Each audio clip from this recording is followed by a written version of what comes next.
ನಮಸ್ಕಾರ ಎಲ್ಲರಿಗೂ, welcome back to my vlogs. ಇವತ್ತು ಕೃಷ್ಣ ಜನ್ಮಾಷ್ಟಮಿ ಆಗಿರೋದ್ರಿಂದ ಕೃಷ್ಣನಿಗೆ ಇಷ್ಟವಾದ ಅವಲಕ್ಕಿಯಿಂದ ನೈವೇದ್ಯಕ್ಕೆ ಮನೆಯಲ್ಲಿ ಸ್ವೀಟ್ ಏನಾದರೂ ಮಾಡಬೇಕು ಅಂದಾಗ 5-10 ನಿಮಿಷದಲ್ಲಿ ನಾವು ಈಸಿಯಾಗಿ ಈ ಸ್ವೀಟನ್ನು ಮಾಡ್ಕೋಬೋದು. ಇದಕ್ಕೆ ನಾನು ಸ್ಟವ್ ಹಚ್ಚಿ ಬಾಣಲೆ ಇಟ್ಕೊಂಡಿದ್ದೀನಿ. ಚಿಕ್ಕದೊಂದು ಪಾತ್ರೆ ಇಟ್ಕೊಂಡು ಅದಕ್ಕೆ ನಾನಿಲ್ಲಿ 1 ಟೇಬಲ್ ಸ್ಪೂನ್ ಅಷ್ಟು ತುಪ್ಪ ಹಾಕ್ಕೊಂಡಿದ್ದೀನಿ. ತುಪ್ಪ ಎಷ್ಟು ಜಾಸ್ತಿ ಹಾಕಿದ್ರು ಟೇಸ್ಟ್ ತುಂಬ ರುಚಿಯಾಗಿರುತ್ತೆ. ಮೊದಲಿಗೆ ತುಪ್ಪದಲ್ಲಿ ದ್ರಾಕ್ಷಿ ಗೋಡಂಬಿನ ಹುರ್ಕೋತಾ ಇದ್ದೀನಿ. ನಾವು ಬಾದಾಮಿ, ಡ್ರೈ ಫ್ರೂಟ್ಸ್ ಏನಿದ್ರು ಅದನ್ನೆಲ್ಲ ಹಾಕ್ಕೋಬೋದು. ಈ ಸ್ವೀಟ್ಗೆ ಟೇಸ್ಟ್ ತುಂಬ ರುಚಿಯಾಗಿರುತ್ತೆ. ಬಾದಾಮಿ, ಪಿಸ್ತಾ ಕೂಡ ಹಾಕ್ಕೋಬೋದು. ಮೊದಲಿಗೆ ಗೋಡಂಬಿನ ಬ್ರೌನ್ ಕಲರ್ ಆಗೋವರೆಗೂ ಹುರ್ಕೊಂಡಾದ್ಮೇಲೆ ನಾನು ಅದ್ರ ಜೊತೆಗೆ ದ್ರಾಕ್ಷಿ ಹಾಕ್ಕೊಂಡು ಆ ಬಿಸಿನಲ್ಲೇ ತುಪ್ಪದಲ್ಲಿ ಹುರ್ಕೋಬೇಕು. ದ್ರಾಕ್ಷಿ ಗೋಡಂಬಿನ ಹುರ್ಕೊಂಡಾದ್ಮೇಲೆ ಅದನ್ನು ಸಪ್ರೇಟಾಗಿ ಒಂದು ಪ್ಲೇಟ್ಗೆ ಎತ್ತಿಟ್ಕೋತಾ ಇದ್ದೀನಿ. ಇದಕ್ಕೆ ನಾನಿಲ್ಲಿ ಗಟ್ಟಿ ಅವಲಕ್ಕಿ 1 ಕಪ್ ಅಷ್ಟು ತೊಗೊಂಡಿದ್ದೀನಿ. ಅವಲಕ್ಕಿನ ನಾವು ಮೊದಲೇ ಕ್ಲೀನ್ ಮಾಡಿ ಇಟ್ಕೋಬೇಕು. ಕೆಲವು ಸಲ ಅದರಲ್ಲಿ ಡಸ್ಟ್ ತುಂಬ ಇರುತ್ತೆ, ಸೊ ಅದಕ್ಕೆ ನಾವು ಕ್ಲೀನ್ ಮಾಡಿ ಅವಲಕ್ಕಿನ ಎತ್ತಿಟ್ಕೋಬೇಕು. ನಾನಿಲ್ಲಿ ಚಿಕ್ಕದಾಗಿ ಮಾಡ್ತಾ ಇರೋದ್ರಿಂದ ಚಿಕ್ಕದಾಗಿ 1 ಕಪ್ ಅಷ್ಟು ತೊಗೊಂಡಿದ್ದೀನಿ ಅಷ್ಟೇ. ನೋಡಿ, ದ್ರಾಕ್ಷಿ ಗೋಡಂಬಿನ ಮೀಡಿಯಮ್ ಉರಿಯಲ್ಲಿ ಇಟ್ಕೊಂಡು ಹುರ್ಕೊಂಡಿದ್ದಾಯಿತು. ಇದನ್ನು ಸಪ್ರೇಟಾಗಿ ತೆಗೆದು ನಾನು ಒಂದು ಬಟ್ಲಿಗೆ ಹಾಕೋತಾ ಇದ್ದೀನಿ. ಅದೇ ತುಪ್ಪದಲ್ಲಿ ಈಗ ನಾನು ತೊಗೊಂಡಿರೋ 1 ಕಪ್ ಅಷ್ಟು ಅವಲಕ್ಕಿನ ಹಾಕಿ ಹುರ್ಕೋತಾ ಇದ್ದೀನಿ. ಅವಲಕ್ಕಿನ ತುಂಬ ಹೊತ್ತು ಹುರ್ಕೋಬಾರ್ದು, 1-2 ಸೆಕೆಂಡ್ ಹುರ್ಕೊಂಡ್ರೆ ಸಾಕು, ಅದು ಬಿಸಿ ಆಗೋವರೆಗೂ. 1 ಕಪ್ ಅವಲಕ್ಕಿಗೆ 1 ಕಪ್ ಅಷ್ಟು ಹೆಸರುಬೇಳೆ ತೊಗೊಂಡಿದ್ದೀನಿ. ನಾವು ಬೇಕಂದರೆ ಹೆಸರುಬೇಳೆ ಕ್ವಾಂಟಿಟಿನ ಕಮ್ಮಿ ಆದರೂ ಮಾಡ್ಕೋಬೋದು.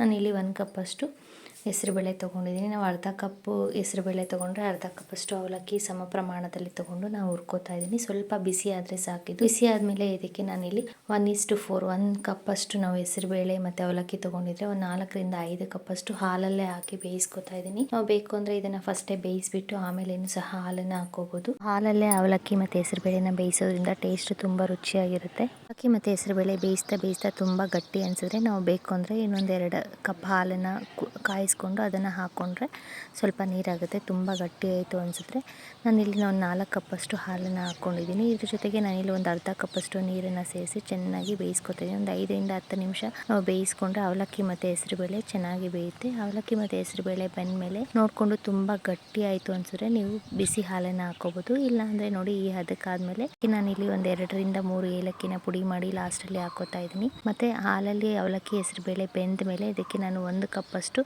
ಬೆಲ್ಲನ ಹಾಕೋತಾ ಇದ್ದೀನಿ. ನಾವು 1 ಕಪ್ಪು ಹೆಸರುಬೇಳೆ ಮತ್ತು ಅವಲಕ್ಕಿ ಹಾಕಿರೋದ್ರಿಂದ ನೋಡಿಕೊಂಡು ನಾವು ಅದಕ್ಕೆ 1 ಕಪ್ ಅಷ್ಟು ಬೆಲ್ಲ ಹಾಕ್ಕೋಬೇಕು.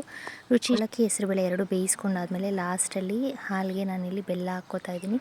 ಬೆಲ್ಲ ಹಾಕಿ ಪುಡಿ ಮಾಡ್ಕೊಂಡಿರೋದ್ರಿಂದ 1 ಕುದಿ ಕುದಿಸ್ಕೊಂಡ್ರೆ ಸಾಕು, ಬೆಲ್ಲ ಕರಗೋಗುತ್ತೆ. ಸೊ ಬೆಲ್ಲನ ಲಾಸ್ಟಲ್ಲಿ ಹಾಕ್ಕೊಂಡ್ರೆ ಒಳ್ಳೆಯದು.